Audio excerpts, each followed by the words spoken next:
नमस्कार, रामकृष्ण हरी. आपल्या चॅनलवर सर्वांचे सहर्ष स्वागत.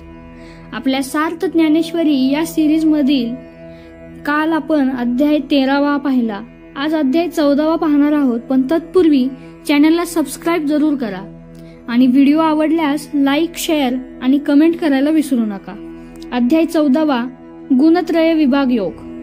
मागील 13व्या अध्यायामध्ये भगवंतांनी गीतेचा उपदेश करीत असताना क्षेत्र आणि क्षेत्रज्ञ म्हणजे काय, कोण, त्याची ओळख, त्यांचे कार्य याबाबत सोदाहरण माहिती दिली.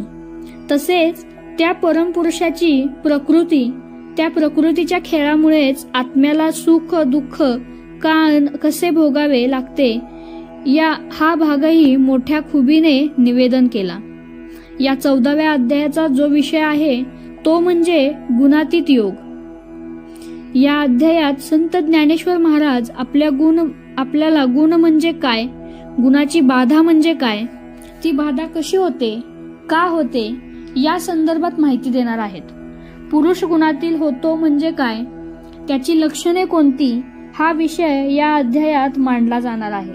पण या नव्या विषयाचा प्रारंभ करण्यापूर्वी संत ज्ञानेश्वर महाराज या अध्यायाची सुरुवात ही सद्गुरु स्तवनाने त्यांच्याबद्दलचा आदरभाव, कृतज्ञता, ऋण व्यक्त करण्याच्या हेतूने श्री गुरुस्तुती स्तवन गाऊन करतात. ते म्हणतात, हे गुरुराया, आपण स्वतः ज्ञानभास्कर आहात. आपण आपल्या कृपेने शिष्याच्या जीवनात ज्ञानोदायी मंगल पहाट फुलवता. ज्ञान हे केवळ तुमच्या गुरुप्रसादाने प्राप्त होऊ शकते. सद्गुरु कृपा आणि गुरुतत्वाचे वर्णन करणे हे वेदांना, नाना शास्त्रांना, पोथ्या पुराणांना आणि ग्रंथकर्त्यांनाही शक्य झाले नाही. गुरुमहिमा हा अगाध, अगम्य, अतर्क्य आणि तसाच अनाकलनीय आहे. गुरु स्वरूपाने वर्णन आणि त्यांचे गुणगान करण्याचे सामर्थ्य शब्दांना नाही, वाणीला नाही. हे ओळखूनच मी आपली स्तुती करीत बसण्यापेक्षा आपणास विनम्र भावे शरणागत होण्याचा मार्गच निवडतो.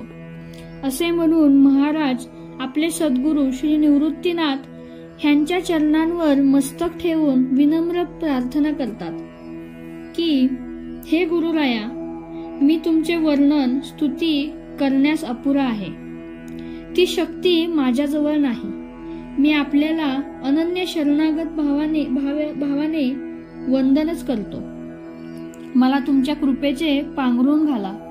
माझ्या वाचनास, निवेदनास आत्म आणि अनात्म यांच्या व्याख्या स्पष्ट करण्याचे सामर्थ्य द्या.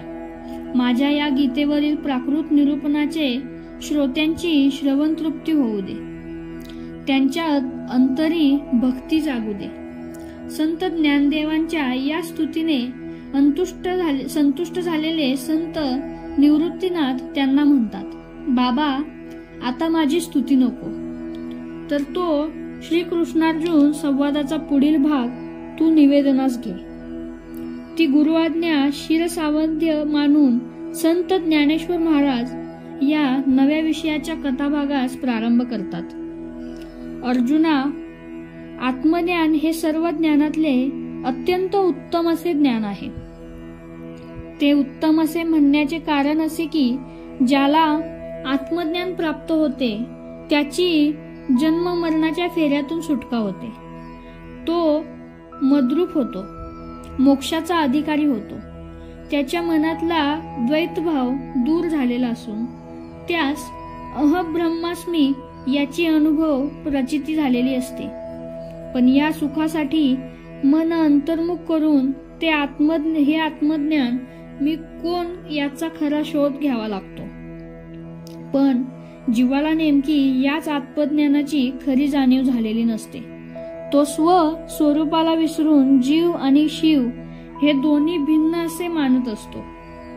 हा द्वैतभाव ही स्वची ओळख नसणे म्हणजेच अज्ञान ते अज्ञान चित्त प्रकाशावर आवरण घालते. जीव हा स्वतःच मी कोण, कोठे हे ओळखता देह म्हणजेच मी असे म्हणतो. जीवाचे हे अज्ञान केवळ एक भगवंत अथवा गुरुकृपेनेच दूर होते. या अज्ञानाचा नाश हा आत्मज्ञानाने होतो. आत्मज्ञान हे जीवाचे कल्याण करणारे, जन्म सार्थकी लावणारे, कोहचे उत्तर देणारे आणि त्यास मोक्षपदास नेणारे खरे कल्याणकारी ज्ञान आहे. गुणासंदर्भात अर्जुनास माहिती देताना भगवंत असे सांगतात की प्रकृती ही परमात्म्याची म्हणजेच माझी माया आहे आणि त्या प्रकृतीची माया म्हणजे हे सारे विश्व. मायेच्या उपाधीनेच माझ्या मार्फत हे जग उत्पन्न झालेले आहे. माया हे महत्वाचे मूळ आहे. तिलाच महत्ब्रह्म, अव्यक्त किंवा प्रकृती या वेगवेगळ्या नावांनी वेगवेगळे विचारमतवादी लोक ओळखतातच. माया ही माझी स्त्री आहे. ती ज्ञानापासून नेहमी दूर आणि अज्ञानाच्या फार जवळ राहते. आत्मा आणि प्रकृती ह्यांच्यापासून बुद्धितत्व तयार होते. बुद्धी बळावली की तिचे मन बनते. मनाच्या स्त्री भावातून अहंकार निर्माण होतो. त्याच्यामधून पंचतत्वे आणि त्या पंचतत्वामागे सत्व, रज आणि तम हे 3 गुण निर्माण होतात. या 3 गुणांपैकी सत्वगुण हा उत्तम, रजगुण मध्यम तर तमोगुण हा कनिष्ठ मानला जातो. हे गुण मनात उठतात आणि मनातले अज्ञान या गुणांच्या प्रभावाने शरीरामार्फत चांगली वाईट विविध कर्मे घडवून आणते. त्रिगुणांचा मानवी जीवनावर इतका मोठा परिणाम असतो की त्याच्या देहात ज्या गुणाचे प्राबल्य जास्त असेल त्याप्रमाणे त्या व्यक्तीचे आचार आणि विचार व कृती तयार होतात. सत्वगुणी मनुष्य सत्प्रवृत्तीचा असतो. रजोगुणी मनुष्य हा विषय सेवन वृत्तीचा, तर तमोगुणी मनुष्य हा अयोग्य अनहितकारी कर्माच्या प्रवृत्तीचा असतो. त्या गुण प्रभावाप्रमाणे त्याला तसे फळ मिळते. सत्वगुणी मनुष्य मृत्यूनंतर सरळ स्वर्गलोकी जातो. रजोगुण जीव पुनश्च जन्मास येतो, तर तमोगुणी जीव हा मृत्यूनंतर पशु, कीटक, कृमी यासारख्या पापयोनीत जन्मास येतो. प्रत्येक जीव हा देहातील गुणांच्या बंधनात असतो. सत्वगुणामुळे त्याला ज्ञान लाभते. रजोगुणामुळे त्याचा लोभ वाढतो, तर अंगातला तमोगुणाचा परिणाम हा त्या व्यक्तीच्या हातून घडणाऱ्या अज्ञानी, कष्टी, दुराचारी, अप्रशंसनीय अशा काम कर्तव्याची कृती घडताना दिसते. हे गुणांचे प्राबल्य जीवास त्याच्या मूळ स्वरूपाशी विस्मृती घडविते. पण जो साधक, अभ्यासक, उपासक ह्या गुण प्रभावावर मात करतो तो कर्मबंधनात न अडकता साक्षीत्वाने अहब्रह्मास्मी हा अनुसंधानात राहतो. तो मोक्षाचा, स्वानंद सुखाचा अधिकारी होतो. कारण या 3 गुणांच्या पलीकडे असलेल्या त्या परमात्म तत्वाची त्याला ओळख झालेली असते. त्याचा देह अहंभाव हा पूर्णपणे निमालेला असतो. जो या प्रकारे साक्षीत्वाने गुणाच्याही पलीकडे असलेल्या मला ओळखतो तोच खरा गुणातीत असे जाणावे. अशा गुणातीत उपासकाच्या अंतरंगी आत्मज्ञानाचा प्रकाश पडलेला असतो. देह म्हणजे मी या कल्पनेतून तो बाहेर पडलेला असतो. असा गुणातीत उपासक हा गुणकर्माच्या अधीन नसतो. तो गुणांशी जवळ जोडलेला असतो, तरी गुणाधीन मात्र नक्कीच नसतो. अर्जुना, मी तुला आता अशा गुणातीत असलेल्या आणि गुणाधीन नसलेल्या पुरुषाची ओळख कशी करून घ्यायची त्याची माहिती सांगतो, ती ऐक. सत्वगुणी पुरुषाला जरी आत्मज्ञानाचा लाभ झाला तरी त्याला त्या ज्ञानाचा अहंकार नसतो. तो मीच ज्ञानी या कल्पनेत गुंतून पडत नाही. रजोगुणी मनुष्य हा जरी त्या गुण प्राबल्याने प्रवृत्त मार्गात कर्मे करीत असला तरी तो गुणाधीन आहे. तो मीच करता हा भाव मनात राखत नाही. तमोगुण वाढले तरी तो माया, मोह आणि भ्रम यापासून साक्षीत्व भावाने अलिप्त असतो. तो सदा उदासीन, अनासक्त वृत्तीने राहत असतो. त्याला मान सन्मान, निंदास्तुती, लाभहानी या गोष्टी सारख्याच असतात. तो त्याचा हर्ष किंवा खेदही करीत नाही.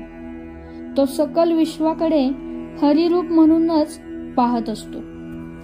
असा ज्ञानी भक्त उपासक हा माझी अव्यभिचारी अनन्य शरणागत भावाची भक्ती करतो.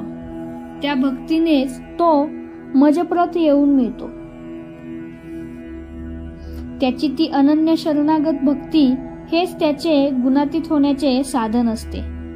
गुणातीत झालेला आणि पूर्ण शरणागत भावाचा भक्त शेवटी माझ्यातच येऊन विलीन होतो. त्या अवस्थेलाच ब्रह्मतत्व प्राप्ती किंवा सायुज्य मुक्ती असे म्हणतात. हे ब्रह्मसत्य नित्य अपार सौख्य देणारे आहे. याची प्राप्ती झाली की अज्ञानाचा नाश होतो. ते सत्यरूप शुद्ध ज्ञान ज्या ठिकाणी लय पावते ती ही स्थिती होय. या गोष्टी आत्मप्रतीतीच्या सिद्धांतांनी स्पष्ट केल्या आहेत. ते अंतिम स्वरूप मीच आहे. भगवान श्रीकृष्ण परमात्मा हे असे अलौकिक ज्ञान अर्जुनास देत असतात. ते धृतराष्ट्रास सांगत असतो संजय. पण धृतराष्ट्रास मात्र त्यात काही रस नसतो. त्याचे मन हे रणांगणावर आपले पुत्र काय करत आहे, तिथे काय घडते हे जाणून घेण्यास उत्सुक असतो.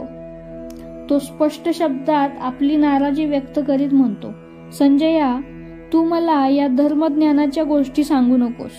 तू मला फक्त माझ्या पुत्रांची विजय कथा सांग. हे तुझे निवेदन तुझ्या जवळ ठेव.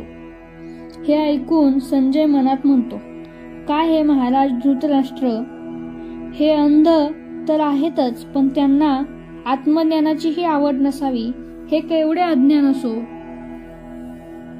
संत ज्ञानेश्वर महाराज म्हणतात, ज्या कृष्णार्जुन संवादाने संजय पूर्ण मोडून गेला आहे, त्या सुखद ज्ञान संवादाचा जो पुढील भाग तो सांगणार आहे, श्रोतेजन हो, तोच सर्व भाग मी माझ्या प्रकृत मराठी भाषेत तुम्हाला पुढच्या अध्यायात निवेदन करीन.